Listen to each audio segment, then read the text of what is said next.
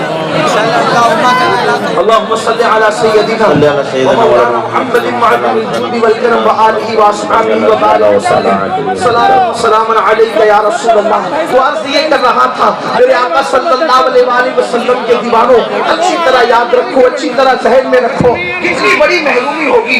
وہاں کا تصور کرو, وہاں کا خیال کرو, کیسی محرومی ہوگی. اور وہااں پچھتانے سے کام نہیں چلے گا. یہاں آپ کو بتایا جا رہا ہے خدارا اگر کوئی اسلامت میں مبتلا ہے, جوئے کی لعنت میں مبتلا ہے تو چھوڑ دیا جائے جوا. اگر لاٹری میں مبتلا ہو تو چھوڑ دو لاٹری. ایک بات ہمیشہ یاد رکھنا میرے بھائی, جب ہم ماں کے پیٹ میں تھے اللہ نے ہماری تقدیر میں یہ طے فرما دیا, ہماری تقدیر میں یہ بات طے ہے, پہلے سے طے ہے کہ ہم پیدا ہوں گے تو دولت کتنی ملے گی. اگر آپ حلال سے کماؤ گے تو بھی اتنی دولت ملے گی, اگر آپ حرام سے کماؤ گے تو بھی اتنی دولت ملے گی. یاد رکھنا کسی کو تقدیر سے زیادہ اور وقت سے پہلے کبھی نہیں مل سکتا. اگر آپ سوچتے ہیں کہ میں حرام سے کماؤں گا تو بہت مالدار ہو جاؤں گا, یہ بات ختم نہیں ہے. مگر بس اتنا ہے تقدیر میں لکھ دیا گیا اور تمہیں اختیار دے دیا گیا. یہ دو راستے ہیں بندے, ملنا تجھے اتنا ہی ہے. ایک حلال کا راستہ ہے, ایک حرام کا راستہ ہے. حلال کے راستے سے جائے گا تو بھی اتنا ہی ملے گا, حرام کے راستے سے جائے گا تو بھی اتنا ہی ملے گا. فرق کیا ہے, حلال سے جائے گا تو وہ روزی بھی ملے گی, برکت بھی ملے گی, اللہ کی رضا بھی ملے گی. اور اگر حرام کے راستے سے گیا تجھے دولت تو مل جائے گی مگر یاد رکھنا تجھے برکت نہیں ملے گی اور اللہ کی رضا نہیں ملے گی, اللہ کی خوشی نہیں ملے گی. اس لیے اس کو اچھی طرح سمجھ لو, حرام میں برکت نہیں ہے. ایک بات آپ کو بتاؤں, اللہ جس سے ناراض ہے اس میں بھی برکت نہیں, حرام میں بھی برکت نہیں. اور جوا حرام ہے. مثال کے طور پہ دیکھو کتے روزانہ کتنے پیدا ہوتے ہیں, بلکہ کتے سال میں کتنے پیدا ہوتے ہیں. ایک کتیا ایک سال میں درجنوں بچوں کو جنم دیتی ہے, لیکن کتا کوئی کھاتا بھی نہیں. کوئی مذہب کا انسان کتا نہیں کھاتا, کوئی مذہب کا انسان کتا نہیں کھاتا. لیکن آپ دیکھیں ہر سال درجنوں پیدا ہونے والے کتے کیا ہر دروازے پہ نظر آتے ہیں, کیا ہر دروازے پہ نظر آتے ہیں, کیا ہر گھر میں نظر آتے ہیں؟ نہیں. لیکن بکریوں کو دیکھو, بکریاں سال میں 2 یا 3 پیدا ہوتی ہے اور ہزاروں لاکھوں اربوں خربوں کی تعداد میں ذبح ہوتی ہے. لیکن کیا کبھی آپ نے سنا اس سال مسلمان بقرعید نہیں کریں گے کیونکہ بکریاں ختم ہو گئی؟ کبھی آپ نے بکریوں کا سالٹیج سنا؟ کبھی نہیں سنا. کتے ذبح نہیں ہوتے لیکن ہر دروازے پہ نظر نہیں آتے. بکریاں اربوں ذبح ہو کر بھی ہر دروازے پہ نظر آتی ہے. پتہ چلا حلال میں برکت ہے کیونکہ بکری حلال ہے اور کتا حرام ہے. اور دوسری چیز, اللہ جس سے راضی ہے اسی میں برکت ہے, اللہ جس سے ناراض ہے اس میں برکت نہیں. یزید سے اللہ ناراض تھا, 8 بیٹے چھوڑ کے گیا. پوری دنیا میں کوئی یزید کا بیٹا نہیں. حسین ایک بھی ماں چھوڑ کر کے گئے. مسلمان کا کوئی محلہ نہیں ہے موجود. نعرہ تکبیر, نعرہ رسالت, پیغام شہید اعظم, پیغام غوث اعظم, مسلک اعلی حضرت, جشن غوث البرا کانفرنس. پتا چلا اللہ کی رضا میں برکت ہے, اللہ جس سے ناراض ہے اس میں برکت نہیں. آپ سے میں پوچھنا چاہتا ہوں, آپ سے معلوم کرنا چاہتا ہوں, اگر بریلی والے مجھے بتا دے تو احسان ہوگا. کہیں دیکھا یزید کا بیٹا؟ دمشق میں دیکھا, مدینے میں دیکھا, شام میں دیکھا, مصر میں دیکھا, یمن میں دیکھا. آٹا چھوڑ کے گیا تھا, قبر کا نشان بھی نہیں. حسین کا ایک بیمار تھا بیمار, لیکن دیکھ لو مدینہ منورہ میں بھی حسین کے بیٹوں کے مزارات ہیں. کئی زین العابدین کی شکل میں, کئی محمد باقر کی شکل میں, کئی جعفر صادق کی شکل میں. اس کے بعد بغداد میں دیکھ لو امام موسیٰ کاظم حسین کا بیٹا. اسی طریقے سے اللہ اکبر بغداد میں دیکھو غوث اعظم حسین کا بیٹا, ماریرا میں شاہ برکت اللہ حسین کا بیٹا, دیوا میں وارث پاک حسین کا بیٹا. اسی طریقے سے سے کلیئر میں صابر حسین کا بیٹا، دلی میں نظام الدین حسین کا بیٹا، احمد کبیر رفاعی حسین کا بیٹا، حتیٰ کہ قریب قیامت جس کے پیچھے مہدی، جس کے پیچھے عیسیٰ نماز پڑھیں گے، وہ امام مہدی بھی میرے حسین کا۔